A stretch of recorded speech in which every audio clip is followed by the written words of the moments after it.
Hello everyone, my name is Fedro and this is cozyfeji, and on this channel we cover a variety of things such as video essays, reviews, JRPGs, and all things cozy gaming. So this year alone I completed a total of 17 games, which is crazy to think about.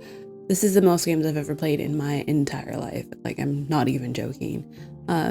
This year has been the most eventful and most crazy, chaotic, but also amazing and really rewarding. I got to meet a lot of great people. I also got to start this channel, and thank you so much for the people who have been there from the beginning or have come along the way to be a part of this community. It's been really awesome, and meeting really great creators and friends that I made along the way. So again, just to reiterate, thank you so much for taking the time to watch my channel. So today I wanted to share with you guys all of the 17 games that I completed this year, with actually some few stats from Nintendo and Sony that they shared of all the games that I played, like in terms of like hours and the most game genres that I played and all that jazz. So let's get into it. So at the beginning of this year, I thought I started off playing finishing off Persona 5 Royal, but apparently I didn't because my Switch did not tell me I did. So I guess that was a game I finished last year. So sorry for lying to you guys. I thought for some reason I thought I finished it this year, but apparently I didn't. But the first game that I finished this year was the Nonary games on the PS4. Now this is a game that compiles of 2 Nonary games. It has, I think, 9 hours, 9 doors. Oh, I forgot what it was, the whole complete name. And then Zero's Escape Last Reward, which is the second one.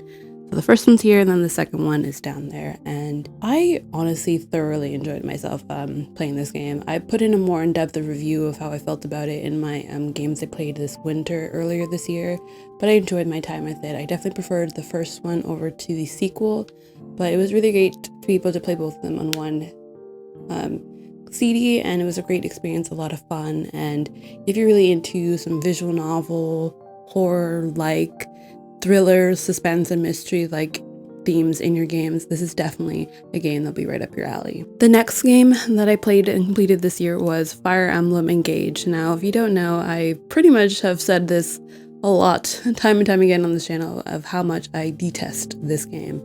This game is definitely one of my highly anticipated but also very disappointing games of 2023. I was expecting, I think I said in the video of both games I played this winter that I wasn't expecting too much from the story, because from the highlights and the lead up and the hype for this game, the story wasn't at the forefront, but more so the combat and the gameplay mechanics. And so after finishing this game and putting way too many hours that I was willing to, I did not enjoy this game. If you are a fan of strategy RPGs and want to homage and play your old favorite characters of Fire Emblem past, then this might be up your alley. But for me, it's just sad. It wasn't for me. I did not enjoy my time with it at all. So the next game, also leading up in the Fire Emblem theme, is Fire Emblem Fates Conquest. The reason why I played this game next is because after playing Fire Emblem Engage, I felt very reminiscent of the Fire Emblem Fates franchise, and I felt like Fire Emblem Engage was very similar in terms of the combat and story-like elements to Conquest, or the Fates series. Well, not series, but the entries in the Fire Emblem franchise. And yeah, I also did not love this one either. I mean, I played Fates Birthright last year and also didn't really love that, but I preferred that one over this one. But either way, finished this back in February, and it was definitely an interesting one. And I know that the Fates series technically is a trilogy, because they have Revelations, there's kind of like, I'm not sure if it's the definitive route or the canon route, but it's definitely a third route that kind of has an overarching story narrative that compiles both Conquest and Fates in it. Will I ever play it? Probably not, because it's expensive to own physically, and the digital storefront in the eShop is pretty much dead at this point for the 3DS, so I'm pretty content with just those 2 games. Well, not really content, but I'm fine with just playing those 2 games. But on to some more happier notes, the next game that I played on my list was Kena Bridge of Spirits on the PS5, and I absolutely enjoyed my time in this game. If you enjoy somewhat platformer with mix of some Souls-like combat, this game will definitely be up your alley. I absolutely thoroughly enjoyed my time. This was from the first game from Ember Lab Studios, which is their first game that they've ever put out, and the visuals in this are absolutely stunning. The story, even though it was very small and not much of it to explore because it's a pretty short game, was really intriguing, and I got invested into it pretty quickly. And I'm really excited to see what Ember Labs has for us in the future and for their next entries in their work. So definitely enjoyed my time with this one. The next game that I played was Potion Permit. Now this was a really fun, easy, chilled, cozy game to just unwind to after a long day. What's really cool about this one has alchemy and potion crafting with those open-ended life sim elements to it. I really enjoyed my time with this one. You pretty much follow an alchemist going into this town that kind of has some trust issues and kind of some type of animosity towards alchemists since they've been burned before in the past. So you pretty much spend your time building their trust as well as unlocking and learning more of the secrets of the town of Moonsbury. And yeah, I was playing this along with listening and reading to an audiobook, and it was really fun to just chill and unwind to this one. So the next game that I completed, even though I started this in June, but I completed it first compared to the other ones, is FF16. Now I know this is kind of a controversial title as of right now, but for me, FF16 is hands down my game of the year in terms of all the new releases that came out this year. This was an emotional roller coaster. I was so invested into the characters, the world, the story. I mean, I literally bawled my eyes out at the end. Here's a picture of me here, just looking like a hot mess at the end of this game. I understand its gripes and how people have some not so great things or have criticisms for this game. They're very much valid, but overall I had a really great time with it. I loved the story, I loved the side quests, I just loved everything about it, and got me more intrigued and wanted me to dive more into the Final Fantasy franchise. So loved my time with FF16. So the next game that I completed this year was Breath of the Wild. Now I had full intentions on playing this game before Tears of the Kingdom came out in May, but that just was not my favor because I really wanted to, because I started this game back in March, but I didn't finish it until I think June/July. And so the reason why is because I really wanted to take my time with it, even though I didn't put in hundreds of hours like other people did. I still put in around 50 to 60-ish hours in it. Absolutely loved my time with it. I'm glad that I took my time instead of rushing it to play Tears of the Kingdom, because all the things and all the reviews and all the great things that people had to say about Breath of the Wild was very much warranted. I really had a great time with it. At first I was definitely overwhelmed with it because of how open it was, so much so I had to get a guidebook to help me with the game because I definitely was lost a lot in the wild. But I'm really glad that I took my time with it because the ending was super rewarding and I felt really accomplished at the end of the game, because it's not an easy game because there's no difficulty settings in it. So after finishing it, I felt super accomplished. I would show physical with it, but I gave it back to my brother because it's technically his copy. I was going to play Tears of the Kingdom later this year, but since Breath of the Wild was such a huge game for me, and it took 3 months for me to complete it, I decided, you know what, I'm gonna wait for Tears of the Kingdom next year. I do have the special edition of this game, and I'm excited to go back into the world of Hyrule again. Now, the next game that I finished and completed this year was Trails in the Sky First Chapter. Now, if you don't know, I had a Let's Play series of the first chapter on my channel. I have it all its entirety from beginning to end on my channel. There's a whole playlist of it. I will maybe put a time card or link it down below for you to check out. My goal was to film a whole Let's Play of the entire series into the most recent game, but I realized I didn't want to do Let's Plays on this channel anymore as of right now. I wanted to focus on other things, but I have that on my channel, and I absolutely enjoyed my time with Trails in the Sky First Chapter, even though I feel like First Chapter was definitely a game to help you set up the world and the characters and get familiar with the story and the lore. And then I feel like after that, from that game onward, things start to really pick up. But from the first game alone, I was already invested into the game. The characters were super charming, and being able to talk to every NPC in the game and to understand that each NPC has their own story and their own life going on outside of the main story, it was just really, really cool. And I'm currently putting that on pause. I started picking up Trails in the Sky the Third, I believe around beginning of this month or the end of last month. I'm putting that on pause because I'm playing FF7 right now, but I will get back into it, and I definitely will make my full thoughts and impressions and review of the first arc of that series. So what I was planning to do is I'll play them individually or play each arc individually and then come back to you guys to share with you a like quick summary and thoughts of my feelings of where I'm at in the Trails series. So keep an eye out for that sometime next year. But yeah, I loved Trails in the Sky. I absolutely loved it, and definitely one of my favorite RPGs and favorite top 5 games that I played this year for sure. So the next game that I completed this year that I don't own anymore, but it's Bratz Launcher Fashion. I purely got this game just for nostalgic reasons alone. I loved Bratz growing up. I loved playing with the dolls. I loved playing on with the games that they had, whether they be the PC or online games. I absolutely loved Bratz, and so when Bratz Launcher Fashion came out last year, I knew I had to get the copy and play it for myself. It's pretty standard fashion game. What's really interesting with a lot of fashion games right now is that they incorporate a lot of influencer and social media aspects to it. So with Bratz Launcher Fashion, you're pretty much playing as a Bratz dolls, but working on your magazine, but also growing your magazine and your brand and your social media following and whatnot. And so it was a pretty quick game, maybe at most 6 hours long, really quick, but it fed my 8-year-old self's heart, and I absolutely enjoyed it, even though I did sell it because I knew that I wouldn't really need to replay it, but it was fun to experience it nonetheless. So the next game that I completed this year was Final Fantasy XV Royal Edition.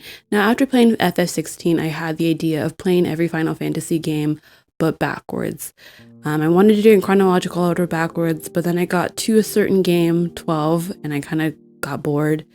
And with FF7 Rebirth coming out next year in February, I kind of wanted to play the FF7 series first before I get into that, because I definitely want to play that one. So that kind of went bust, the whole plan of playing that backwards. But it's a good idea nonetheless. But either way, with FF15, I know going into this one, I had low expectations because there have been not so great things about this entry in the franchise. And yeah, I understand why people didn't love this entry so much, because I did not care for it either. I know that there's a whole debacle with the development going into it, the switching of directors and the DLC with it. And so the reason why I got the Royal Edition is because it pretty much has almost all the DLC excluding one episode. So I wanted to really give this game the benefit of the doubt. And even with all the added DLC to help make the story more whole, I still didn't really care too much for it. So yeah, I didn't really love it that much, and I can understand why it's not in their top 10 or even top 5 Final Fantasies, but teach their own. Now, continuing the Final Fantasy trend, I also played FF13, and I actually absolutely loved my time with FF13. I understand that the modern FF entries and titles are not the most well-loved and kind of controversial, but after playing it on my Steam Deck, I actually really, really enjoyed my time with it. At first, the characters were kind of unbearable, but as you went on with them on the journey, I grew to really love them, and the story, I can get a little convoluted at times, but overall, at the end, it got to where it needed to go, and I enjoyed my time, and it was beautiful. And yeah, the linearity is something to be for criticism for some, but I didn't mind the linearity of it all, and I enjoyed my time. Definitely enjoyed it way more than FF15. Way more. The next game that I completed this year was Xenoblade Chronicles 3 Future Redeemed, and this is the DLC to the very highly acclaimed and coveted Xenoblade Chronicles 3 that came out in 2022. Xenoblade Chronicles 3 was definitely hands down my favorite game from 2022, period, full stop. I absolutely loved that game. I think it's honestly, if not one of my favorite JRPGs or favorite games of all time. I thoroughly loved that game. The story, the world, how it ties both 1 and 2, and of course with the DLC it really ties in not just 1 and 2, but also some of the aspects of the previous Xeno series, such as Xeno Saga, and I think maybe Xenogears. But either way, I absolutely loved the DLC, and it was really exciting to go back to Xenoblade 3 because I knew I wanted to do a replay of that game again. I was planning to do that this year, but I probably might do that next year, but who knows? I don't know if I'll get to it because my backlog is growing, and with the releases of next year, I don't know if I'll have time to replay it, but either way, it was really nice to play Xenoblade Chronicles 3 Future Redeemed, and I'm really upset that it's been snubbed from a lot of awards this year because it definitely deserves its flowers for sure. But I think the JRPG community realizes and can all come together that Xenoblade Chronicles 3 Future Redeemed is amazing. God, I said that so many times. So the next game that I played this year was 13 Sentinel Abyss, and I actually have a full in-depth review of this on my channel, so you should definitely check it out when you can. But this game was honestly, again, another great RPG, great tactical RPG elements with some visual novel aspects as well. Story was probably one of the best I've experienced in a while, and I loved the whole sci-fi elements of it. I'm not really a sci-fi kind of person, but this game got me into it, and I thoroughly enjoy it, and I highly recommend anyone who loves a story-rich journey or a story-rich game to play this. The game aspects and the combat is definitely secondary, so keep that in mind when you do play it, because the combat and gameplay is a pretty important part of the aspect of the game, but it's not super heavily focused on it, so be wary. The next game that I played this year was Trails in the Sky second chapter. Oh my god, so I also played a little bit of Let's Play of this on my channel. There's maybe like 4 episodes of it on my channel before I kind of like scrapped it, but I ended up playing it on my own time, and oh my god, I loved second chapter way more than first chapter. Not saying that first chapter was bad, but second chapter was just so much more engaging, and the story was really starting to pick up, and we got to learn more backstory and also flesh out other characters that we kind of met along the way in the first game. And the ending, oh my god, it was so good. I literally spent, I think, 2 days in a row playing 10 hours a day playing the end of this game because I was just so enthralled and enamored by this game. And thank god for the easy mode on this one, because the normal mode on the first one got my ass handed to me, and I'm so glad that the easy mode was on this one, because it was challenging for sure, but it was definitely rewarding nonetheless, and it has got me more excited to see how this game fleshes out. I've only played about I think 2 to 5 hours of Trails in the Sky, the third chapter, but once I'm finished with FF7 original or OG, I'm definitely going to get back into my Trails journey because I absolutely loved it. And again, also part of my top 5. I feel like I said that for a lot of games on this list, but either way, Trails in the Sky second chapter, masterpiece. And towards the end of the year, around the fall season, I decided to pick up something spooky to get into the spooky season, and that is Yuma Lost in the Dark. And I picked up this because I played this around Halloween time, and I'm so glad that I did. It's definitely a really interesting puzzle-like horror game. I don't know where I was going with that, but it's such a fun, cool aspect, and I know that this game has been going around since I think the PS Vita days. But the story was really interesting, following this little girl who goes into this alternate realm, trying to puzzle up the pieces as to what's happened to her and why she's lost her memories, and also picking up memories that she didn't know she had to help solve what's going on in this crazy town of hers. I don't know if I explained that well enough, but just definitely look it up. If you're into something spooky, want some more horror elements, and something cozy. Because I feel like cozy horror games are definitely a genre that are kind of overlooked, but this was definitely a fun time, and it was pretty quick. It took me about 9 hours to finish, and I highly recommend people to get into it. And I'm really excited to possibly get into the older entries of the series, because it was definitely a great game to play to get into the spooky spirit. Now a game on the complete opposite side of the spectrum, I did complete Fashion Dreamer. Now this is a game that I kind of picked up last minute, even though I was kind of intrigued by it, but a couple of days before its release I decided, you know what, I'll just pick it up. And honestly, I'm really glad that I did, because Fashion Dreamer was just a chill, cozy fashion makeover game. Although the plot and the premise wasn't too grandiose and there wasn't much too going on to it, all you really had to do essentially was to grow your social media following, and that's it. I think the main story of this game takes you no less than maybe an hour to an hour and a half, maybe even 2 hours to complete, so it's really quick. I haven't gone back to it since I first played it, but I played it a lot, so much so I made edits of my cute character because I was just really all about this game when it first came out. And again, it just made me relive my girl gamer days back in the 2000s when I was playing flash games like Barbie and Polly Pocket and Bratz and whatnot. But definitely a fun time to pass the time. Would I recommend to pay it full price? Absolutely not, but it's definitely a game to pick up just to pass the time with. And the last game that I completed this year was Unpacking, another very chill, cozy game that I've heard really great things about and was really quick. I think it took me 4 hours to finish. It was really, really quick, simple. You're literally just unpacking from each time you move throughout the years. And what's really cool is that it has a cute little story that unfolds throughout it. And I think it was really a fun way to pass the time. And it was a cozy game. I definitely played this before, like I went to work or after a long day from work or after school. And it was just a nice, refreshing thing to do after playing a lot of RPGs and stuff like that. Having this kind of game was definitely necessarily what I needed to, unwind at the end of the day. And that is pretty much all of the games that I've completed this year. Over this year, I have picked up and dropped a few games, but I didn't want to go into detail on that. But I will show you a few stats that I got from Sony and Nintendo from all the hours and all the genres that I played this year. So first off with Sony, it says that I played a total of 7 games in 2023. The first game that I played was Zero Escape and the Loner games back in January. And I mentioned before, I absolutely loved it.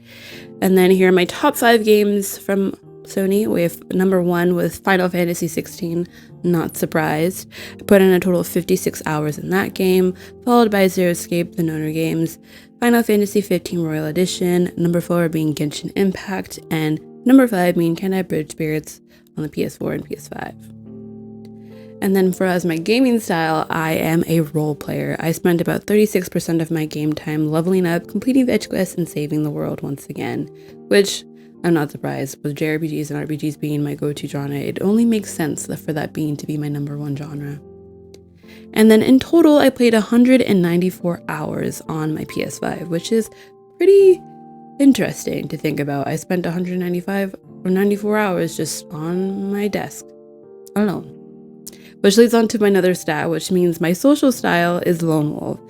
Sometimes all you need is a single player game and some good snacks, which is me to a T. I'm very much a single player kind of gal.